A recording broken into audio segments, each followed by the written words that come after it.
kita bisa antisipasi ini dengan melihat data. Kan takut Pak, kalau misalnya kita pakai SL ngejilat mulu.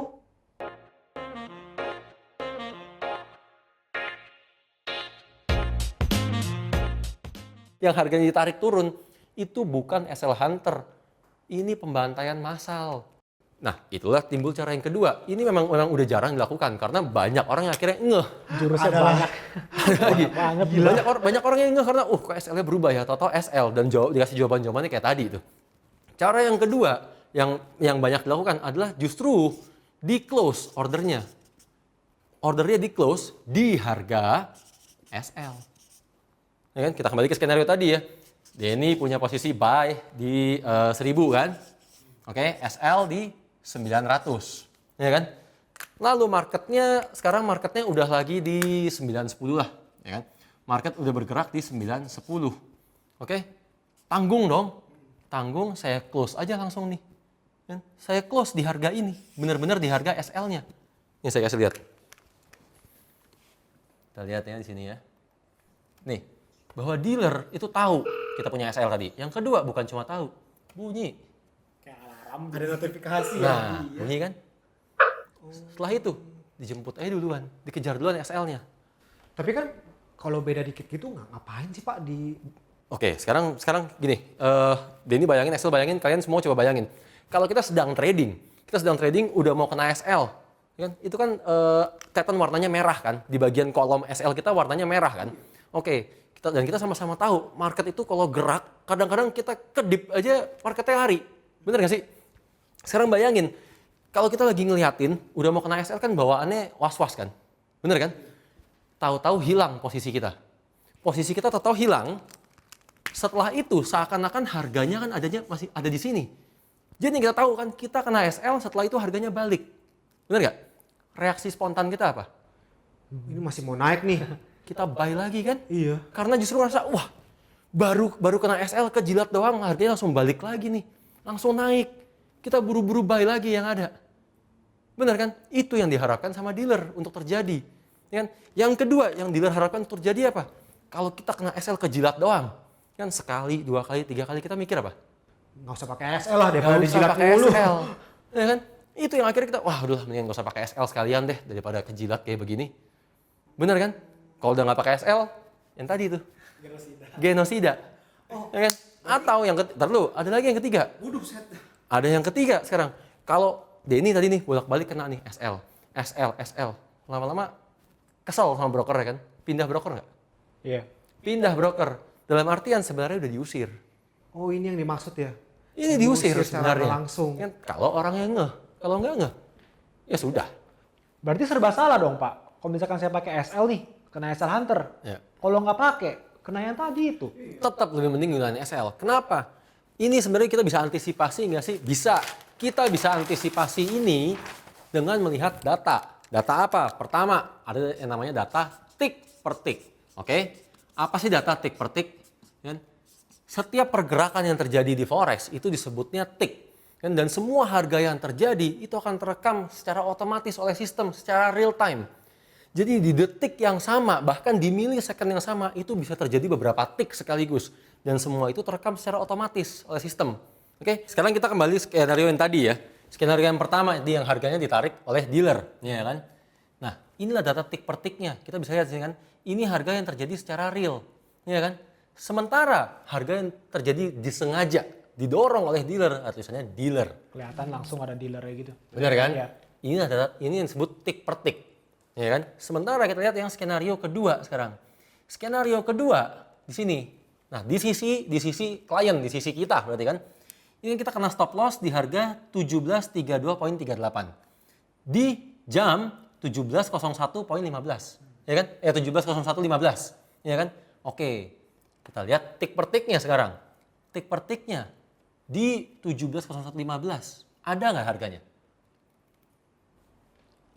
Nggak Nggak ada. Loncat. Langsung loncat kan? So, kok kita bisa kena stop loss? Ajaib nih. Itu jawabannya ya kan. Yang kedua sekarang, cara membuktikannya ada yang lebih kuat lagi bahkan. Ini akan menjadi bukti yang jauh lebih kuat yang disebut dengan data jurnal. Apa sih data jurnal? Jurnalnya ini semua aktivitas yang terjadi di account kita itu akan terekam secara otomatis juga oleh sistem. Dan mulai dari kita login sekalipun ini terekam. Ya kan kita ganti password terekam. Gitu, semuanya terekam di sini. Dan kalau kita sekarang lihat deh cross check dari jurnalnya, ini akan lebih parah lagi. Oke. Nah, ini contoh jurnalnya. Ya kan? Kita bisa lihat di sini. Nah, ini kan. Kalau posisi kita yang close, kita memang meng-close sendiri ataupun kena SL, maka keterangannya akan seperti ini. Lihat. Yang muncul adalah nomor account kita sendiri kan. Nomor account kita sendiri kita ngapain? Kita close market order, berarti kita meng-close posisi kita secara sengaja. Ya kan? Kalau SL juga akan tulisannya SL, yang muncul nomor account kita. Sementara, ya kan, yang tadi di jam 17 sekian-sekian tadi, itu yang meng-close siapa di sini? Oke, coba bacain. Jurnalnya tertulisnya apa di situ? 1. Oke, 1. Close order for. Close order. For. Ya kan? Udah close order for lagi. Ya kan? Nomor account. Nomor account. Nomor account berapa? 33 sekian-sekian lah ya. Ya. Kan? Data ini bicara apa? Data ini bicara bahwa ada orang lain yang mengakses account kita ya, dengan kode 1. Apa yang dilakukan sama orang ini? Meng-close order kita. 1, meng-close order untuk account kita. Ya kan? Siapakah 1? Itu pertanyaannya kan? Bahwa inilah kodenya dealer, inilah broker. Bahwa dealer baru saja mengakses account kita secara sengaja untuk meng-close order kita. Ya kan? Oke, sekarang lanjutin, baca. Di close ordernya di mana? 1732. 1732.38. Iya kan? Ini di harga SL kita kan? Iya. Sehingga kita di sisi klien, kita di sisi trader kan taunya, kena SL ya. Kalau lihat di account kita kan merah warnanya kan.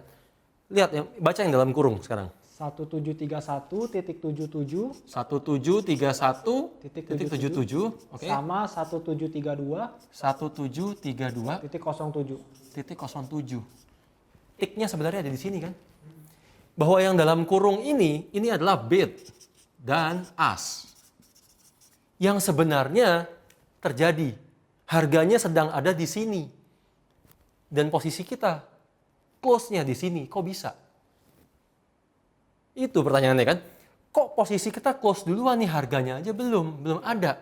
Yang meng-close dealer udah parah berarti. Berarti ini kayak black box pesawat banget ya Pak ya? Inilah black box-nya kita. Betul. Ini kan, dan dari sinilah kita bisa membuktikan semuanya. Gitu. Jadi kita sebagai trader, kita bisa tinggal minta data ini ke broker. Ini kita sebagai trader itu benar-benar berhak atas data ini. Minta aja data ini ke broker. Dan kapanpun kita mencurigai sesuatu, minta data ini. Ini akan menjadi pegangan kita. Inilah pelindung kita. Ya kan? Itulah sebabnya juga kenapa di video yang kemarin akhirnya terjawab kan, kenapa saya bisa buy dan sell selalu di harga yang sama terus. Ya. Bisa SL dan TP di harga yang sama terus, saya nggak takut. Kenapa? Karena saya bisa membuktikan itu SL Hunter atau bukan. Yang kedua, dengan background saya seorang dealer, ngapain saya takut? Jadi kalian tuh nggak perlu paranoid. Nggak perlu paranoid dikit-dikit, wah ini jangan-jangan SL Hunter, ini jangan-jangan SL Hunter. Enggak. Karena broker untuk ngerjain ini pun, itu pilih-pilih. Kliennya broker berapa ribu. Benar kan? Kalau tradingnya cuma 1 lot, 2 lot, 5 lot, broker nggak kerajinan buat ngeliatin account kita. Ya kan? Kecuali yang profitnya tuh ekstrim banget. Jadi broker tuh akan mentarget sebenarnya. SL Hunter itu tuh dilakukan memang targetnya perorangan, individu. Tapi siapa yang ditarget? Mereka yang profitnya ekstrim. Mereka yang profitnya besar sekali dan konsisten. Ini kan? Mereka ditarget untuk SL Hunter. Antara biar jadinya nggak pakai SL, tadi yang pertama kan, atau biar pergi sekalian, diusir. Tapi takut Pak, kalau misalnya kita pakai SL ngejilat mulu. Loh, gini. Sekarang soal ngejilat atau enggak ya. Kalau misalkan Denny SL-nya selalu cuma maunya 20 poin, 30 poin, ya kan 50 poin, itu sih nggak usah ngomong. Ya kan, itu namanya SL semampunya. Benar kan? Kalau SL tuh selalu prinsipnya, ingat ya, SL itu selalu taruhlah di support dan resistance yang kuat. Ya kan? Kita udah taruh di support resistance yang kuat pun masih bisa kena jilat. Ada yang namanya false break. Ya kan? Dan kalau sampai udah kena false break itu udah namanya apes, udah nggak usah dipikirin. Ya kan? Dalam artian trading itu tetap ada kemungkinan terburuk. Ya kan? Kalau trading nggak mau loss, nggak usah trading. Gitu loh, nggak usah terlalu, baik lagi nggak usah terlalu paranoid. Lebih baik kita kena SL. Kita kena SL, kita bisa recovery. Ya kan? Kita nggak menggunakan SL, kita ludes. Kita melakukan persis apa yang mereka harapkan. Nggak menggunakan SL. Ingat, broker baru akan untung saat kita margin call, saat duit kita habis, bukan saat kita SL. Saat kita SL tuh mereka nggak dapat apapun. Pak, bener nggak sih jurus SL Hunter ini tuh dilakuin sama broker yang regulasinya tuh nggak jelas, Pak? Alah, regulasi apa? Ini mah bukan soal regulasi. Ini soal fair dan nggak fair. Ini soal full market maker atau bukan. Ya, dan balik lagi, intinya kalau misalkan kalian mencurigai sesuatu, minta aja data ini. Ya kan? Mau regulasi manapun juga mereka tuh semua ngelakuin. Gitu loh. Kalau full market maker mereka pasti ngelakuin ini, nggak usah ngomong regulasi. Ya kan? Tapi kalau kalian minta data ini dan mereka nggak keberatan, itu mereka fair. Itu yang jauh lebih penting. Ya kan? Makanya biasain, kalau kalian mau buka account di sebuah broker, itu jangan tanyanya malahan, oh komisinya berapa, yang spreadnya berapa, lalu cashbacknya berapa, itu nggak penting. Dan buat apa kalau komisi 0, spreadnya 0, tapi withdrawalnya juga 0, Ya. itu nggak guna. WD-nya nggak dibayar. Ya kan? Biasain mulai dari sekarang. Sebelum kita buka account, tanya, bila kita suatu saat mencurigai sesuatu, bisa nggak kita meminta data ini? Dan mereka bersedia nggak keluarin data ini? Kalau mereka nggak bersedia, ya nggak usah buka account di sana. Sesimpel itu, gitu loh. Dan apalagi kalau bagi klien TF, itu mah jauh lebih enak. Kalian bisa tinggal minta ke TF, jauh lebih gampang. Ya kan? Karena kan jelas, broker kalau mau kerja sama-sama TF, wajib memberikan kita akses monitoring atas data ini. Jauh lebih enak. Gitu loh. Cuma saya jadi curiga nih Pak, apa jangan-jangan SL Hunter ini sengaja ya Pak di besar-besarin sama oknum broker? Maksudnya? Iya, sengaja digede-gedein supaya orang kagak pakai SL gitu maksudnya. Kalau itu saya nggak tahu. Nggak, maksudnya saya nggak berani jawab karena saya nggak tahu. Ya kan? Kalau tahu saya bilang tahu, nggak saya bilang enggak gitu kan. Tapi make sense. Tapi ya nggak masuk akal sih. Gini, oknum broker jelekin brokernya sendiri. Kan lucu, Pak. Oh enggak, gini, jangan salah. Yang namanya oknum broker itu bukan selalu kerja di dalam broker loh. Kan ada oknum broker yang peranannya penting, ya kan, jauh lebih mengerikan, jauh lebih ganas, jauh lebih berbahaya. Dan mereka justru nggak kerja di dalam broker, mereka di luar broker. Mereka ngeblend, berbaur, nyamar di antara kita semua. Itu yang jauh lebih ganas. Ya kan? Dan kita akan bahas ya tentang oknum broker yang barusan saya bilang di next video aja. Oke? Oke guys, kalau gitu salam dan see you on the next video. Bye.